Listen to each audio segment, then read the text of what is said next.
Ahora pasaremos a una siguiente ponencia que en original estaba puesta para las 10 de la mañana.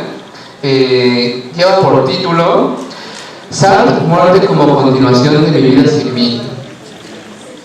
Esta ponencia está a cargo de Tania de Sá Oliveira, querida amiga mía, quien es licenciada en Psicología, especialista en Psicoterapia Fenomenológica Existencial, maestra en Rehabilitación Psicosocial en Salud Mental y es directora del Instituto Existentialis. Démosle un fuerte aplauso a Tania de Sá Oliveira.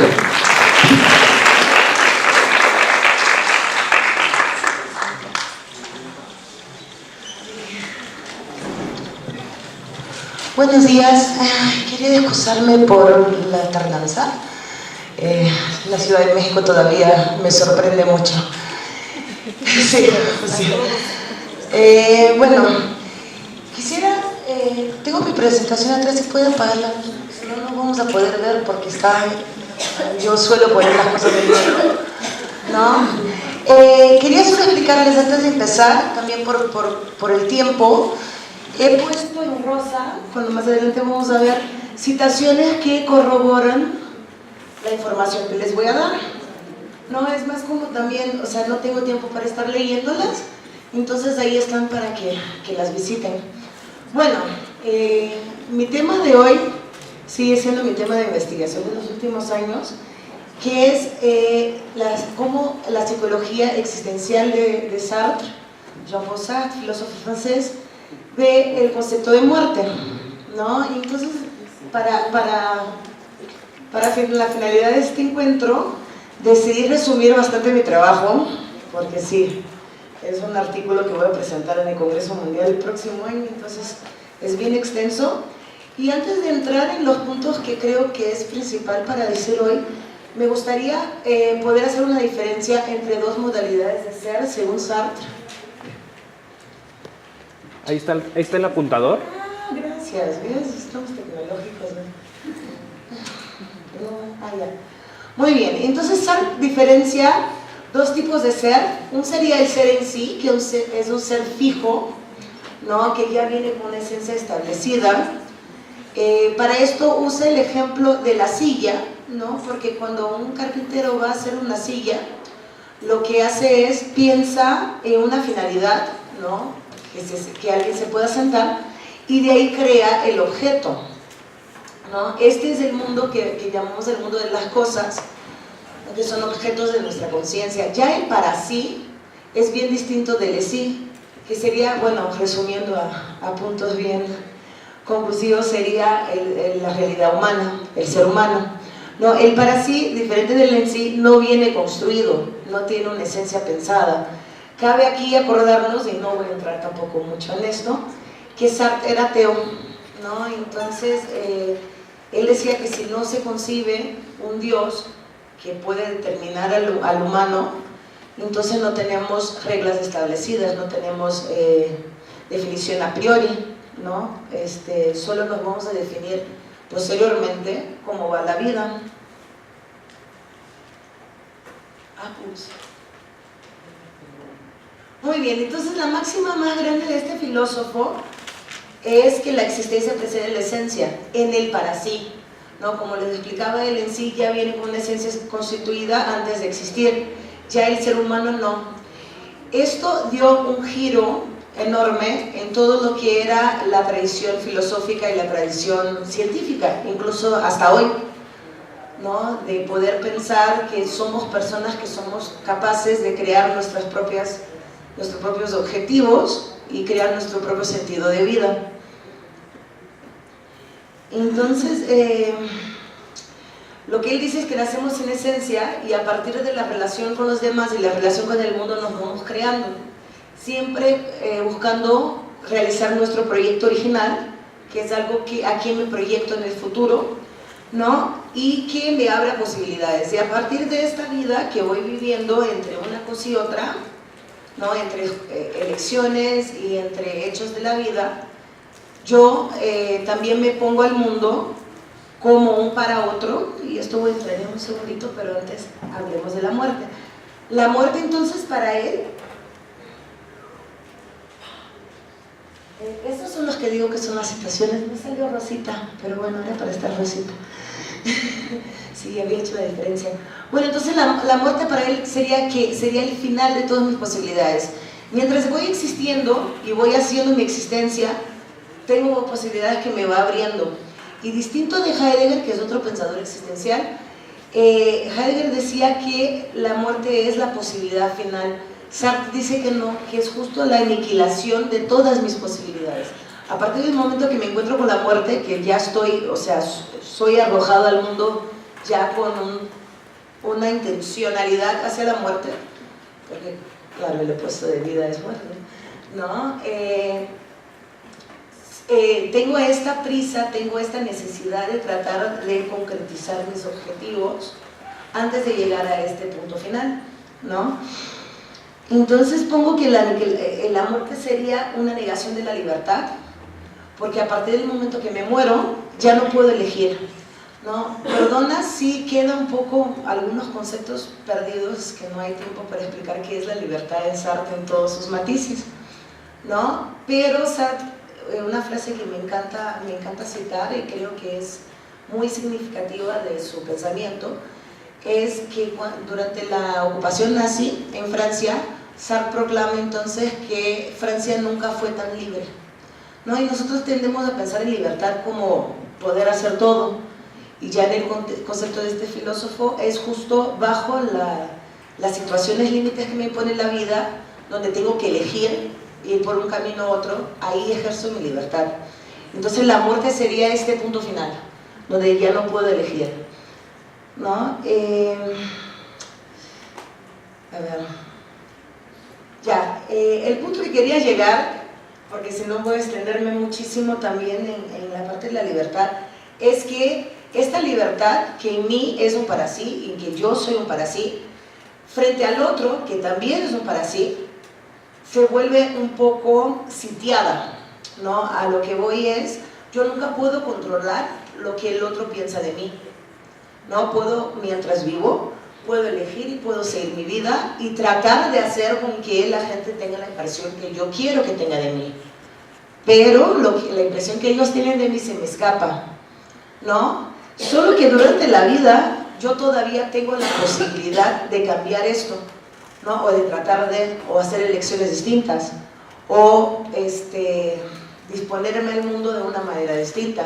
Una vez que estoy muerto, que ya no tengo posibles, porque es la aniquilación de mis posibles, yo ya no puedo cambiar lo que piensan de mí, ¿no? Entonces me gustaría ahí sí detenerme un poco más, que traigo, para los que no conocen a Sartre, tiene una obra vastísima, no solo en filosofía, pero también en teatro y literatura. Entonces les traigo un ejemplo de una obra de Sartre que es una de mis favoritas, que se llama Puerta Cerrada, ¿no? En esta obra, 3 personas han muerto, ¿no? Y bueno, es una alegoría, ¿no? Porque ¿no? Pero si era ateo, ¿cómo van al cielo o al infierno, como sea?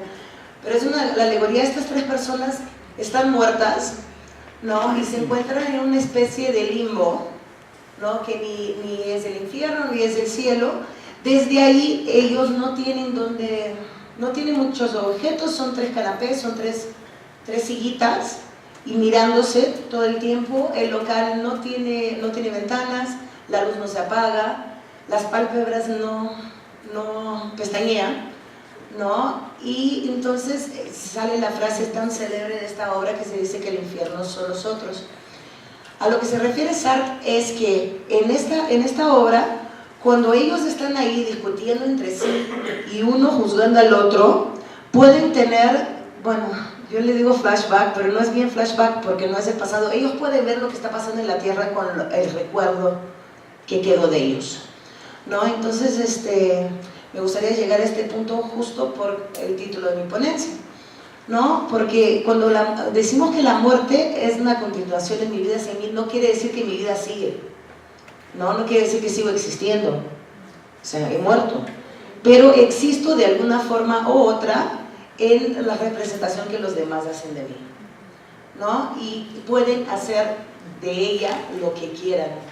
Y creo que ese es el punto, ¿no? Que después tengo unas reflexiones a dejarlos para que para que se coma la mente durante el día, ¿no? Pero creo que es justo el punto de, entonces, ¿qué hacer con mi vida mientras estoy vivo para que sea una vida que refleje lo que yo me proyecto? No lo que yo espero de mí, lo que yo he planeado de mi vida, ¿no? Entonces, permítanme tantito poder detenerme aquí. Entonces, en la intersubjetividad, el otro se torna el eslabón constitutivo de mi ser. O sea, no dependo solo de mí, ¿no? En este mundo somos ser con los otros, estamos con los demás. Por más que yo, y esto recibo muchísimo en consulta, ¿no? Que, ay no, pero doctora, he hecho todo bien y me salió mal. Sí eres responsable por tu elección, sí eres responsable por lo que buscas, pero no eres responsable por la respuesta que el mundo te da, ¿no? Y creo que esto es lo que más nos decepciona en vida, ¿no? Cuando tratamos de hacer todo bien, como hoy traté de hacer todo bien para llegar a la hora, y de ahí el tránsito y el Uber y el no sé qué, y el no sé qué. Y esta facticidad del mundo nos interpela, ¿no? Y nos hace también tomar otras decisiones y renovar nuestros proyectos, ¿no? Desde ahí. Pero una vez que estoy muerto, ya no tengo la posibilidad de hacer estos cambios, ¿no? Y quedo a la merced del otro. Entonces, el infierno sartreano sería un infierno simbólico, ¿no? Que es de la metáfora del signo de la muerte en vida. En otra obra que se llama Muertos sin sepultura, está en mi investigación, pero aquí no tendría mucho tiempo para explanarme ahí, justo lo que habla, en vez de que los personajes estén muertos, lo que ellos están es delegados al otro, ¿no? Entonces es lo que él dice de una muerte en vida, cuando el otro hace de mí y elige por mí y hace lo que quiera de mi persona, ¿no? Entonces, una cosa que es importante es que la muerte no es el resultado de la no vida, pero se da en virtud de abdicar esta vida, ¿no? De dejar que el otro, entonces, ejerza lo que sería destinado a mi libertad. Entonces, la muerte sería la alienación de la elección libre y voluntaria, la incapacidad de autonomía. Y otra cosa que es importante es que solo los vivos pueden, con sus actos de libre elección, cambiar actos pasados que rompen el infierno de la no vida elegida por su libre voluntad. Pero ¿qué pasa cuando ya estoy muerto? ¿No? Los personajes aquí se han roto con el mundo humano y se han abandonado el juicio de las otras libertades, ya que su libertad ya les fue negada por la muerte, ¿no? Entonces vemos, por ejemplo, el ejemplo de Garzán, que es uno de los personajes, que él muere, según él, como héroe de guerra, ¿no? Y a partir de los flashbacks que él ve, como el mundo le está lidiando con su memoria, lo pone como un cobarde, como un desertor, ¿no? Entonces hay escenas que él se está peleando con lo que está escuchando desde el mundo, que no, pero yo no fui esto, ¿no? Pero es justo del estar delegado al otro. Antes de abrir las reflexiones, me gustaría entonces enseñarles una escena que me parece que puede resumir un poco de todo lo que les he tratado de transmitir. En esta escena está Inés. Inés es una señora lesbiana, feminista, pero que comete, que por los dolores que trae la relación que tiene con su pareja termina suicidándose, ¿no? Entonces ella está ahí en el limbo, es una de los tres personajes, y le dice a Garzán: se muere siempre demasiado pronto o demasiado tarde, y sin embargo la vida está ahí, terminada, trazada la línea, hay que hacer la suma, no eres nada más que tu vida. Y Garzán dice: víbora, tienes respuesta para todo. Y ahí entonces le contesta: vamos, no pierdas coraje, ha de serte fácil persuadirme, busca argumentos, haz un esfuerzo. Garzán se encoge los hombros: bueno, ¿y qué? Yo te había dicho que eras vulnerable. Ah, ¿cómo la vas a pagar ahora? Eres un cobarde, Garzán, un cobarde porque yo lo quiero, oyes, lo quiero, y sin embargo, mira que débil soy, un soplo, solo este pensamiento incoloro que te piensa. Garzán camina hacia ella con las manos abiertas. Ah, estas grandes manos de hombre se abren. Pero ¿qué esperas? Los pensamientos no se atrapan con las manos, no hay alternativa, es preciso convencerme, te tengo. ¿No? Entonces, o sea, el simple hecho de que si ella lo piensa un cobarde, él es un cobarde, porque ella no puede hacer nada para cambiar esto, ¿no? Yo te tengo, yo sobre ti tengo una posesividad que yo puedo cambiar lo que tú eres para el mundo, para mí puede ser distinto, y esto es mío, esto me pertenece a mí, ¿no? Entonces, traté de ilustrar un poquito cómo es entonces ser rehén de los demás una vez que estás muerto, ¿no? Y sí, mi vida continúa, a lo mejor no con mis proyectos, no con mis anhelos, ¿no? O sea, no de la manera que me gustaría. Cabe entonces preguntarse, bueno, esto son 4 cosas que me pregunto a mí y me gustaría transmitirle a ustedes. No hay que responderme, ¿no? Si gustan responder, bien, láncense. Pero una de las reflexiones que saco de todo el trabajo es que ¿para qué buscar tanto sentido para la vida si un día dejaremos de existir? Si somos arrojados para morir desde que existimos, ¿para qué vivir ya que al final vamos a morir y todo nuestro proyecto será aniquilado por la muerte? ¿Qué sentido tendría morir con dignidad como un hombre si la muerte es una realidad absurda que no tiene nada que ver con la existencia humana? Si mi propia muerte elimina todo significado de la vida, ¿cómo puede mi vida tener sentido mientras vivo? Reconozco que algunas preguntas de estas mueven cosas, ¿no? Pero para esto está la filosofía. Creo que yo en mi carrera de psicóloga he buscado la filosofía para aprender a cuestionarme más que para buscar respuestas, ¿no? Entonces me gustaría dejar abierto para preguntas, comentarios, respuestas a las preguntas, ¿no? Aquí estamos para esto. Pues bueno, agradecemos a Thais estas preguntas que nos coloca aquí. Vamos a dar paso a la retroalimentación. Creo que rescatamos esta parte en que la existencia y la muerte están unidas una a otra, y pensar la muerte nos hace pensar en la existencia y viceversa. Pensar la existencia nos hace pensar de manera inevitable en la muerte. Y pues bueno, para dar un poco más de espacio al diálogo, comencemos con las preguntas.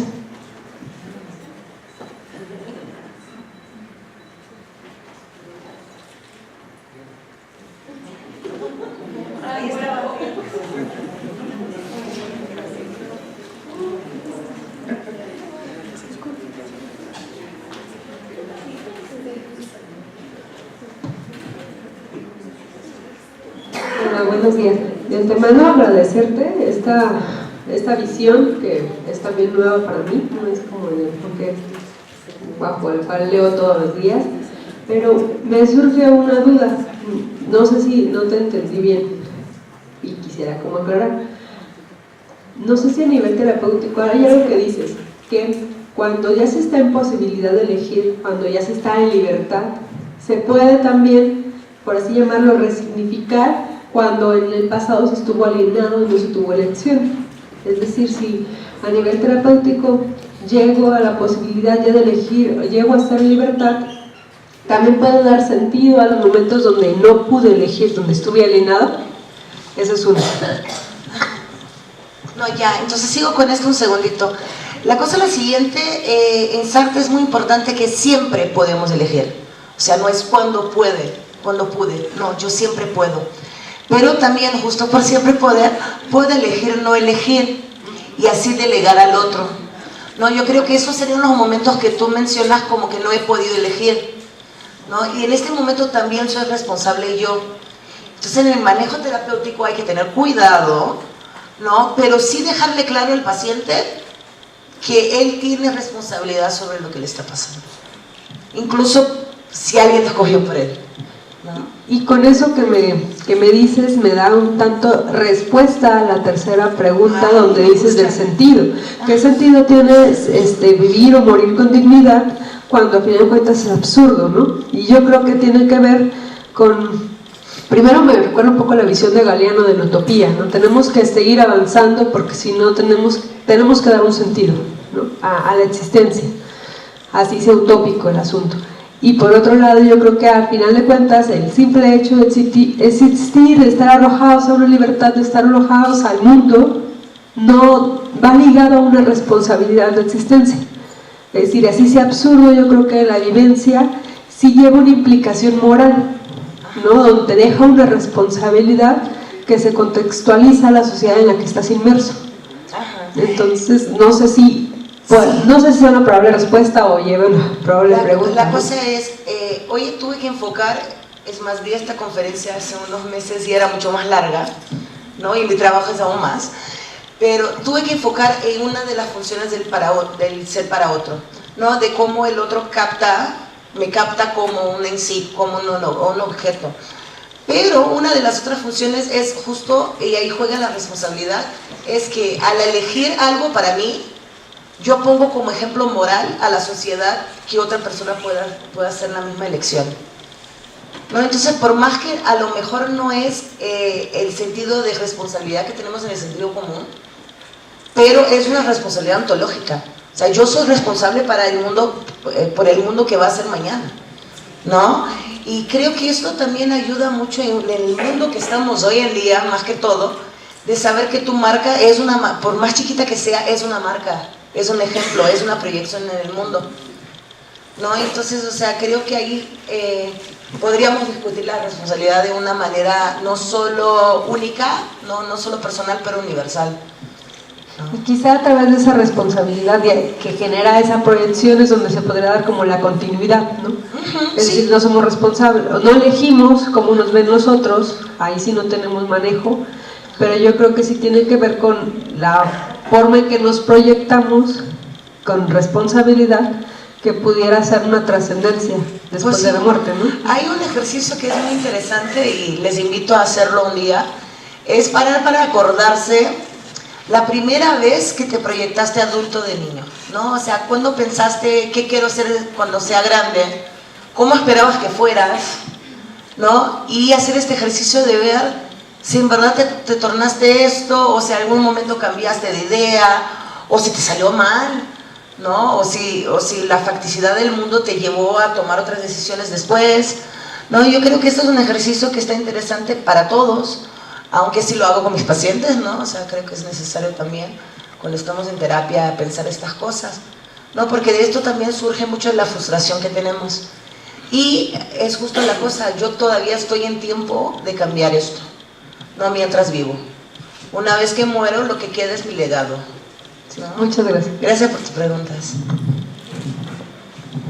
Ay, buenos días, disculpa, bueno, yo soy enfermera, no sé, realmente no entendí lo del playback, o sea, ¿qué tiene que ver? Ay, bueno, no, es que ellos están en el escenario, ajá, pero salen escenas de lo que está pasando en la Tierra.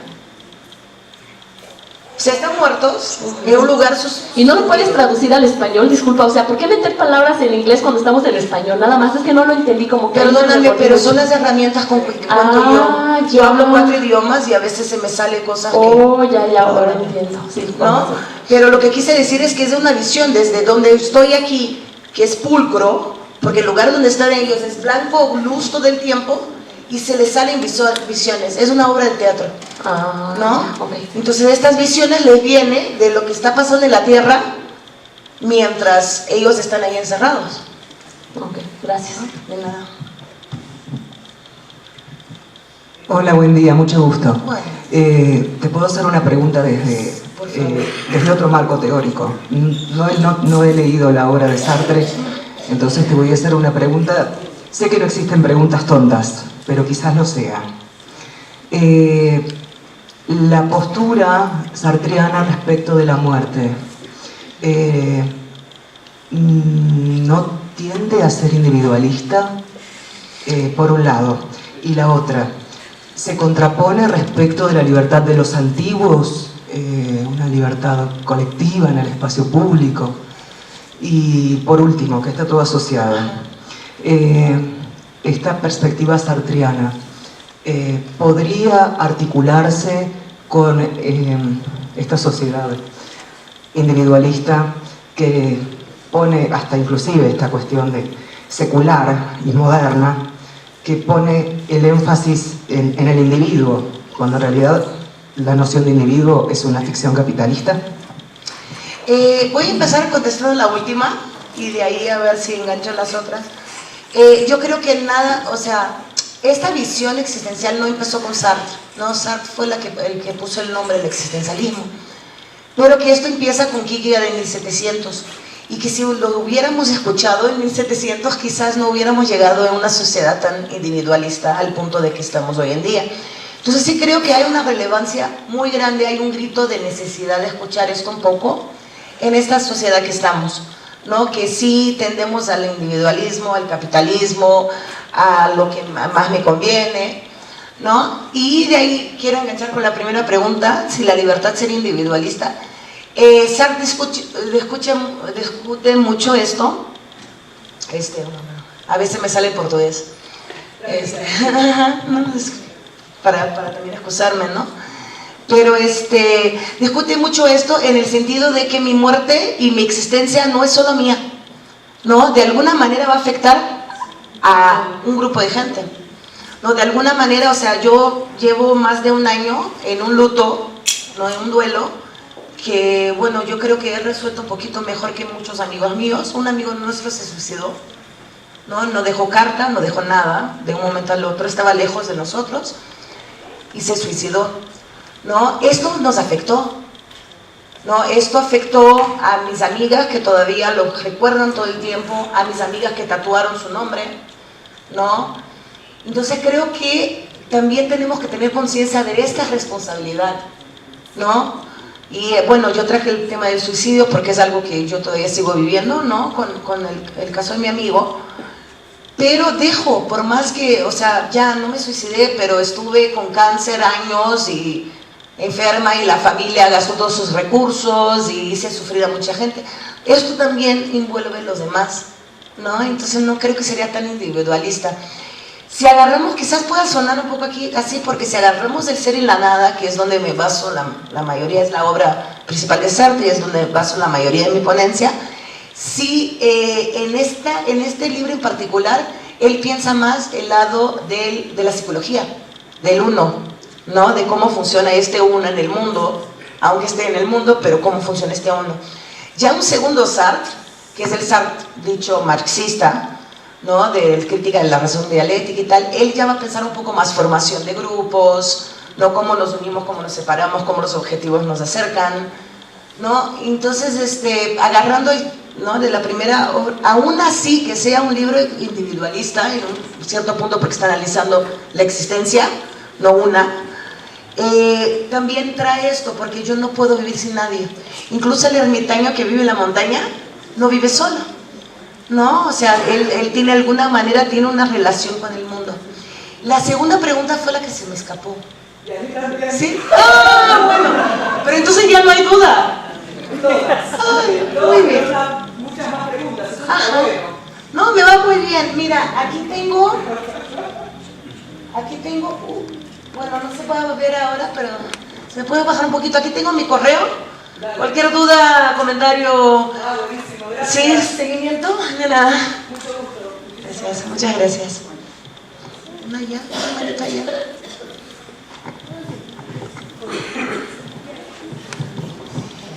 Bueno, agradecemos la participación de Thais, siempre es enriquecedor escucharla, sobre todo porque, como bien dijeron allá atrás, nos deja muchas dudas, muchas preguntas, y es justo a lo que apostamos, a que estemos preguntándonos todo el tiempo. Entonces, a nombre del colectivo Muerte, Subjetividad y Cultura, le damos aquí su constancia a Thais y por favor les pido un aplauso.